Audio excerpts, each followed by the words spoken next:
পশ্চিমবঙ্গ সরকারের শিল্পী mobile number 62904719337। দেশে যাই নয়নে তীরে আমি কি করিব কোথা যাব ওহে গলা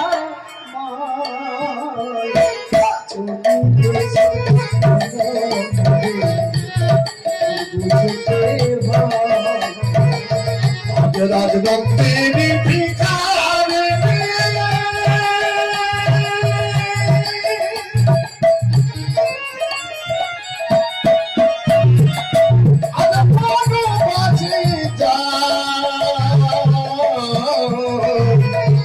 জমিতে বাজে তবু যেতে হয়।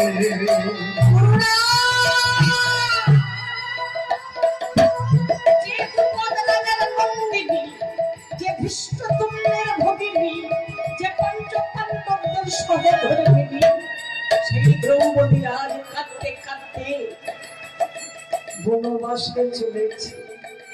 আমি বেশ বুঝতে পারছি এ কান্না শুভ নয়, এ কান্না ধ্বংসের ইঙ্গিত। কারণ রাজ্য হতে ধর্ম বিদায় নিতে চলেছে। যেখানে ধর্মের প্রতি এইরকম অধর্ম হয়, অনাচার হয়, অত্যাচার হয়, ব্যভিচার হয়, সেখানে কি ভালো হতে পারে? সঙ্গে সঙ্গে নেমে এলো ঝটিকা বৃষ্টিপাত, বজ্রপাত, মুহুর্মুহু। ও মায়েরা, ভূমিকম্প। কেন গো? রাজ্য হতে ধর্ম বিদায় নিতে চলেছে। আপনারা বলুন, আজকে দিনের মতো, এখনকার দিনের মতো আগেকার দিনে এমন ঘন ঘন ভূমিকম্প হতো, এমন ঘন ঘন সাইক্লোন হতো, এমন সূর্যগ্রহণ চন্দ্রগ্রহণ ঘন ঘন হতো? এখন মুহুর্মুহু। কেন? পাপে পৃথিবী ভারাক্রান্ত হয়ে পড়েছে। মা বসুন্ধরা পৃথিবী পাপের ভাড়া সহ্য করতে পারছে না। আপনারা বলুন, আগেকার দিনে 10টা গ্রাম মিলিয়ে একটা হরিবাসর হতো, কিংবা 5টা গ্রাম, কিংবা একটা গ্রামে একটা হরিবাসর হতো। এখন ঘরে ঘরে হরিবাসর, মহোৎসব, মহা উৎসব, যার পরে আর কোন উৎসব নাই, উৎসব হয় না। ঘরে ঘরে মন্দির প্রতিষ্ঠা করে ভাগবত পাঠ হচ্ছে, কিন্তু শান্তি কজনার ঘরে আছে? মা, মঙ্গল কি আমাদের হচ্ছে না? কেন? ওই যে বললাম, পাপে পৃথিবী ভারাক্রান্ত হয়ে পড়েছে। আজকে যখন ধৃতরাষ্ট্রের চালাকিতে পাণ্ডবরা সর্বস্ব ত্যাগ করে বনবাসে গেলেন, একদিন ধৃতরাষ্ট্র বিদুরকে বলছেন, বিদুর, আমি বড় ভুল করেছি। আমি জানি আমি পাণ্ডবদের প্রতি, ধর্মের প্রতি অনাচার অত্যাচার করেছি, কিন্তু তুমি তো সমদৃষ্টি সম্পন্ন, তুমি তো ধার্মিক, তুমি তো দয়ালু। বলো না, কি করলে আমার রাজ্যে শান্তি ফিরে আসবে, কি করলে আমার সন্তানদের মঙ্গল হবে? বল, শান্তি। ক্রুরাজ ভাবিয়া করিও কাজ, করিয়া ভাবিও না। কিছু করার আগে 10 বার ভাবা উচিত। করা হয়ে গেলে 100 বার ভেবে কোনো লাভ নাই। আপনাকে পই করে নিষেধ করেছিলাম, গুরুরাজ, আপনি ধর্মের প্রতি এত অনাচার অত্যাচার করবেন না। আপনি আমার কোনো কথা না শুনে, কোনো বাধা না মেনে ধর্মের প্রতি অনাচার করতে করতে তাদের সর্বস্ব কেড়ে নিয়ে বনবাসে পাঠিয়ে আপনি আপনার রাজ্যে শান্তি ফিরে পেতে চাইছেন, আপনার সন্তানদের মঙ্গল চাইছেন। শুনুন, ধর্মের প্রতি আপনারা যে অত্যাচার করেছেন, তাতে আপনাদের মঙ্গল হবে কি আমি জানি না, তবে এটুকু বলতে পারি, অর্থ, কাম, মোক্ষ, এই তিনটির মূল হলো ধর্ম। রাজনীতির মূল কথাও ধর্ম। আপনি যদি আপনার রাজ্যে শান্তি ফিরে পেতে চান, আপনার সন্তানদের মঙ্গল চান, আপনার রাজ্যে পুনরায় ধর্মকে স্থাপন করুন, অর্থাৎ পাণ্ডবদের প্রাপ্ত সম্পত্তি ফিরিয়ে দিন। স্তব্ধ হও। বিদুর, তুমি স্তব্ধ হও। তোমার এত বড় শ্রদ্ধা, ভালো লাগে তুমি এখানে থাকতে পারো, নইলে তুমিও পাণ্ডবদের সঙ্গে বনবাসে যেতে পারো। ধৃতরাষ্ট্রের কথাই বিদুর অত্যন্ত প্রাণে ব্যথা পেয়ে তিনিও বিদুর ওমা বনবাসে চলে গিয়েছিলেন, কিন্তু আবার ধৃতরাষ্ট্র সঞ্জয়কে দিয়ে আবার বিদুরকে এনেছিলেন বনবাস থেকে।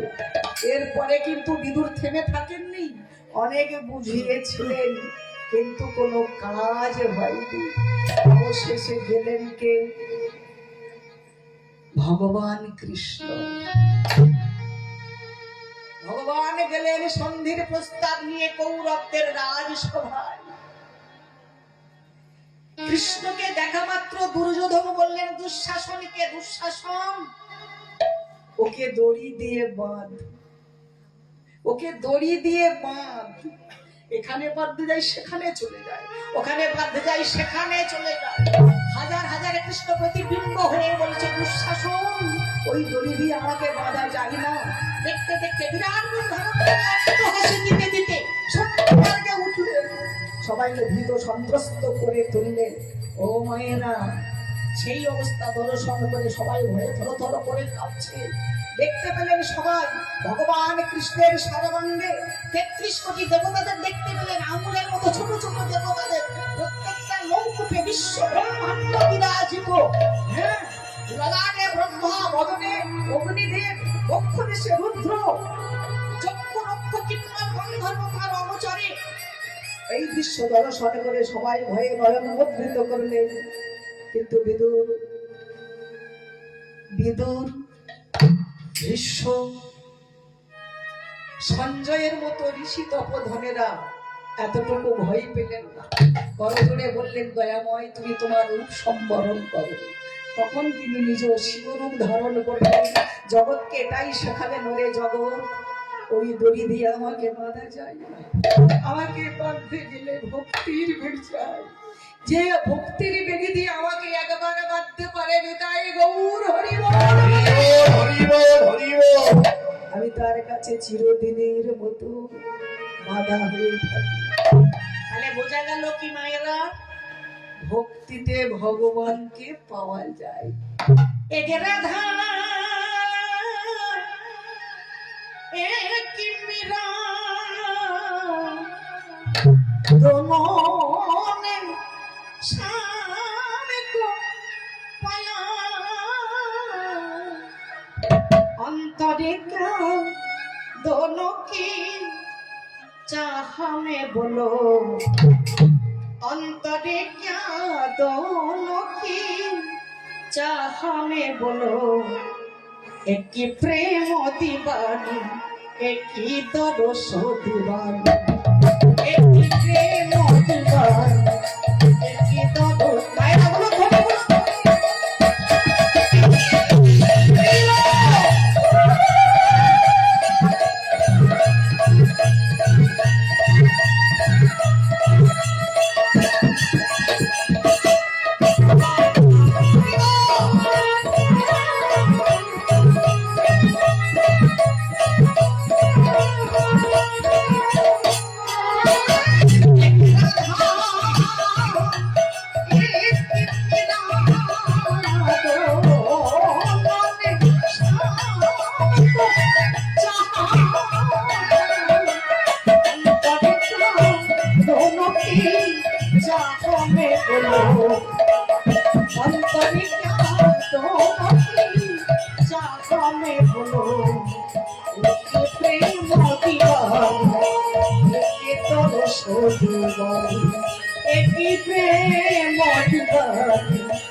कृष्ण कन्हैया की जय गिरिधारी लाल की जय पति बिहारी की जय प्रेम से बोलो दान को बोले प्रभु हरि बोल हरि बोल जय राधे जय राधे जय ভক্ত মণ্ডলী ভক্তিমতী মায়েরা আজকে কি হলো না ভগবান নিজে গেলেন কৌরবদের রাজসভায় সন্ধির প্রস্তাব নিয়ে পাণ্ডবদের ভগবান কৃষ্ণের কোনো কথা তারা শুনলেন না 5টা গ্রাম চাইলেন তাও দিলেন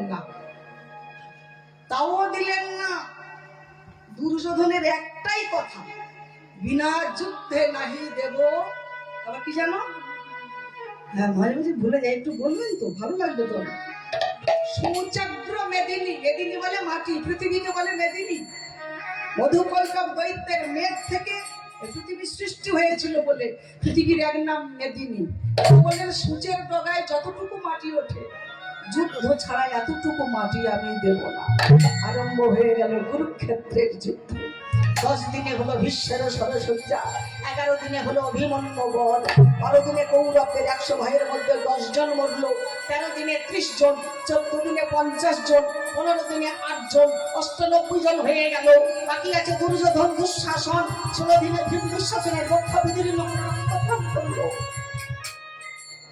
17 দিনে গদাঘাটে দুর্যোধনের উরু ভাঙল কৌরব বংশ ধ্বংস হয়ে গেল কেন মা অধর্মের কোনোদিন জয় হয় না জয় হয় ধর্মের জয় হয় সত্যের কারণ যুধিষ্ঠির ছিলেন কথা না মা খুব দামি কথা যুধিষ্ঠির ছিলেন ধর্মরূপী বৃক্ষ দুর্যোধন ছিলেন ক্রোধরূপী বৃক্ষ যুধিষ্ঠির ছিলেন কি বললাম ধর্মরূপী বৃক্ষ কাণ্ড ছিলেন অর্জুন শাখা ছিলেন ভীম আর ধর্মরূপী বৃক্ষের মূলকে ছিলেন আমার ভগবান কৃষ্ণ দুর্যোধন ছিলেন ক্রোধরূপী বৃক্ষ, কাণ্ড ছিলেন কর্ণ, শাখা ছিলেন শকুনি, ফল ফুল ছিলেন অন্যান্য ভাইয়েরা, আর মূলকে ছিলেন অন্ধ ধৃতরাষ্ট্র। যার মূলটা ভুল তার আগাগোড়া সব ভুল। কি মান ভক্তমন্ডলী, ভক্তিমতী মায়েরা, তাই কৌরবরা ধ্বংস হয়ে গেল, পাণ্ডবরা রাজ সিংহাসন পেল। কৌরবরা ছিলেন অধার্মিক, পাণ্ডবরা ছিলেন ধার্মিক। কৌরবরা ছিলেন অর্থের বলে বলিয়ান, পাণ্ডবরা ছিলেন ভগবানের বলে বলিয়ান। কোন কৌরবরা ভগবানকে মানত না, পাণ্ডবরা ভগবান ছাড়া কিছু জানত না। কৌরবরা ধ্বংস হয়ে গেল, পাণ্ডবরা রাজ সিংহাসন পেল। জগৎকে এটাই শেখালো কি, ধর্মেরই জয় হয়, অধর্মের কোনোদিন জয় হয় না। যেদিন বাবা আসতে তোর দেখে আমি ভুলে যাবো, তুই অত কথা বলিস, চুপ করে বস, কত কথা বলিস, সব ভুলে যাবো। এই উঠে হচ্ছে, দেখতে পাচ্ছিস তো, আস্তে কথা বল। যেদিন স্বামীজি আমেরিকাতে বক্তৃতা দিতে গিয়েছিলেন বাবা, স্বামীজির বক্তৃতা শুনে সারা আমেরিকা বাসীগণ পাগল হয়ে উঠেছিলেন। তারা দেখলেন ভারত এখনো মরেনি, জীবিত, দিকে দিকে জয় করবে। কি দিয়ে? বন্দুক পিস্তল দিয়ে না অ্যাটম বম দিয়ে? বললেন শান্তি আর শুভেচ্ছার বাণী দিয়ে। শান্তি আর শুভেচ্ছার বাণী দিয়ে। তাই মায়েরা, আজকে আমাদের শান্তি ফেরাতে গেলে ধর্মকে আগে স্থাপন করতে হবে।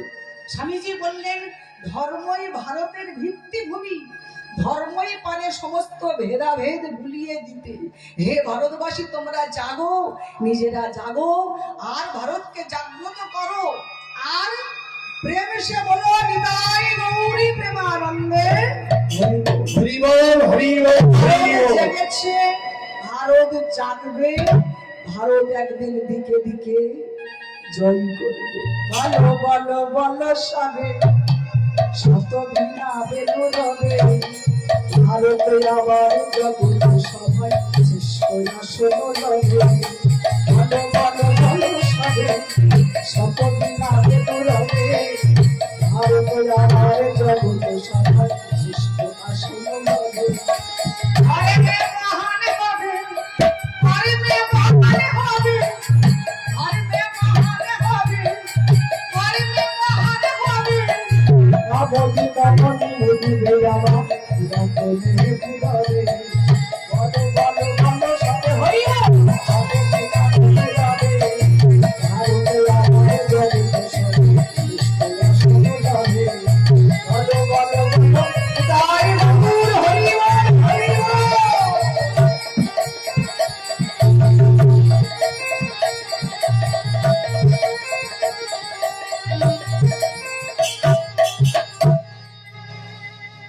তাহলে ভক্তমন্ডলী, মহাভারতের কথা ভালো লাগছে?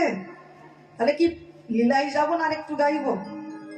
তাহলে তাহলে বোঝা গেল কি সিদ্ধান্তটা কি দাঁড়ালো, ধর্মপথে আমাদের থাকতে হবে। মা, কুরুক্ষেত্রের যুদ্ধে ভগবান কৃষ্ণ কার দলে থাকবেন এই নিয়ে অর্জুন আর দুর্যোধনের মধ্যে ঝগড়া বেঁধে গেছে।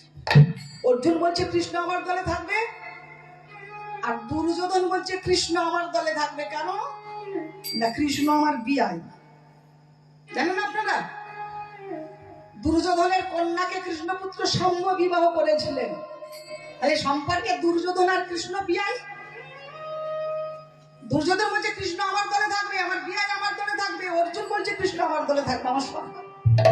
শোনো শোনো, তোমরা ঝগড়া দ্বন্দ্ব করো না। আগামীকাল দ্বারকায় আমি একটা ঘর নির্মাণ করে ঘুমায়ে থাকবো। ঘুম থেকে উঠে প্রথমে যার মুখ দেখবো তার দলেই থাকবো। ভগবানের মতো চালাক চতুর, এমন চালাক আর কেউ আছে না ত্রিভুবনে? নেই তো। তিনি কি করলেন, একটা ঘর নির্মাণ করে ঘুমাইয়ে রইলেন। পায়ের দিকে পেতে দিলেন কুশের আসন, মাথার দিকে পেতে দিলেন স্বর্ণ চাল।